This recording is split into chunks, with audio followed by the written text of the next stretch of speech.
আমার মনে হয় যে আওয়ামী লীগের যে ফ্যাসিস্ট আচরণ বা তাদের যে ফ্যাসিজম এবং ভারতের আগ্রাসন, এই মুহূর্তে সেই বিষয়ে জনগণের ঐক্যমত রয়েছে।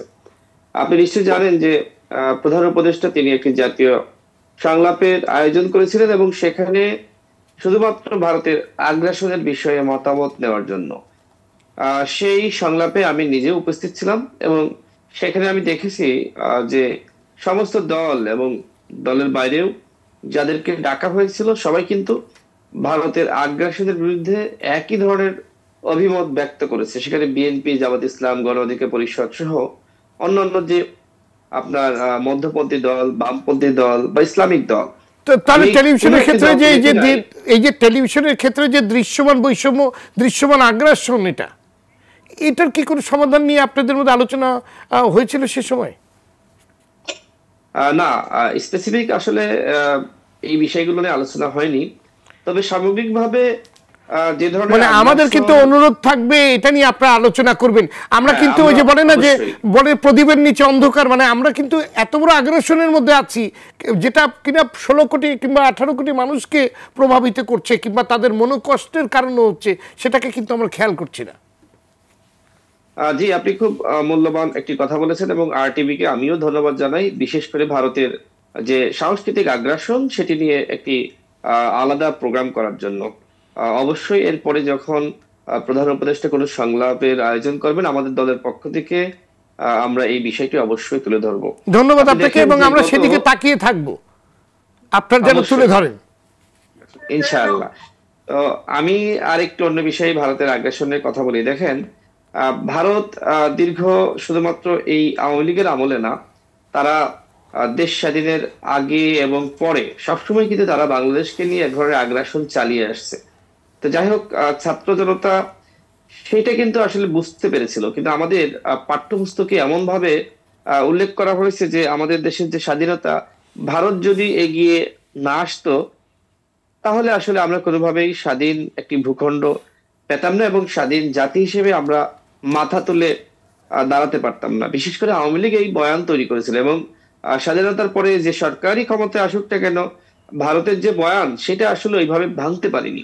কারণ কি? কারণ দেখেন, যেটি আসলে অভিযোগ আছে যে আহ, শেখ মুজিবকে হত্যার পিছনে ভারতীয় র জড়িত এবং প্রেসিডেন্ট জিয়াউর রহমান তার হত্যার পিছনে ভারতীয় র জড়িত এবং বাংলাদেশের যে রাজনীতি ধ্বংস করা, এককেন্দ্রিক রাজনীতি, ফ্যাসিস্ট রাজনীতি এবং কর্তৃত্ববাদ রাজনীতি, সেই রাজনীতি কিন্তু আপনার প্রতিষ্ঠা করেছে ভারত।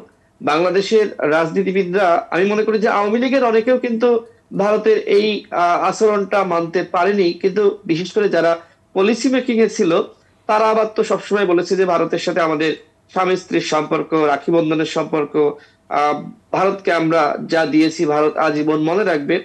তো এই আওয়ামী লীগের এই নীতির কারণেই মূলত আসলে আমরা এখনো পর্যন্ত আপনার ভারতের আগ্রাসন থেকে মুক্তি পাইনি। এখন অন্তর্বর্তীকালীন সরকার আছে।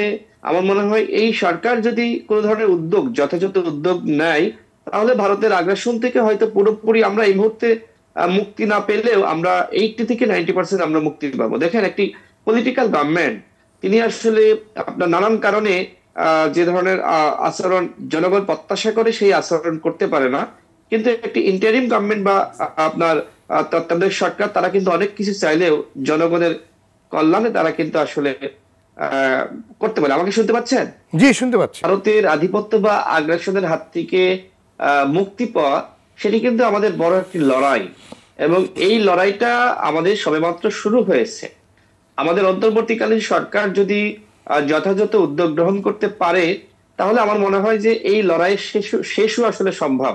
দেখেন, একটি পলিটিক্যাল গভর্নমেন্ট আসলে তারা নানান কারণে, নানান চাপে আপনার যে ধরনের জনগণ যে ধরনের আচরণ প্রত্যাশা করে সেই আচরণ ওই পলিটিক্যাল গভর্নমেন্ট পারে না। কিন্তু একটি অভ্যুত্থানের পরে যে সরকার আসে, সেই সরকার চাইলে কিন্তু অনেক কিছু পরিবর্তন করে যেতে পারে, যে কারণে কিন্তু মানুষের প্রত্যাশা যে ন্যূনতম যে রাষ্ট্র সংস্কার, সেই রাষ্ট্র সংস্কার এই সরকারের হাত ধরেই শুরু হোক এবং পরবর্তীতে যারা ক্ষমতায় আসবে তারা সেটির যথাযথ বাস্তবায়ন করুক।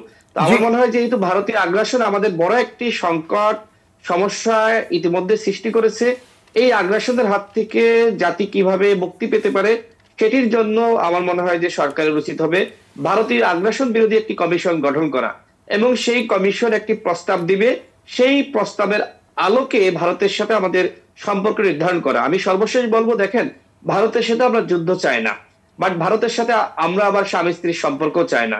সুতরাং ভারতের সাথে আমাদের সেই ধরনের সম্পর্ক মানে থাকবে, প্রতিবেশীর সাথে সমমর্যাদা এবং ন্যায্য অধিকারের যে সম্পর্ক, সেটাই তো আত্মমর্যাদার সম্পর্ক, সেটাই তো থাকা উচিত পৃথিবীর অন্যান্য রাষ্ট্রের সাথে যে সম্পর্ক, ভারতের সাথে আমাদের সেই একই সম্পর্ক থাকবে। ভারতের সাথে আলাদা কোনো প্রীতির সম্পর্ক, স্বামী স্ত্রীর সম্পর্ক বাংলাদেশের জনগণ আসলে চায় না। সুতরাং আগামীতে যারা সরকারে আসবে তাদের সে বিষয়ে অবশ্যই নজর দিতে হবে। ধন্যবাদ।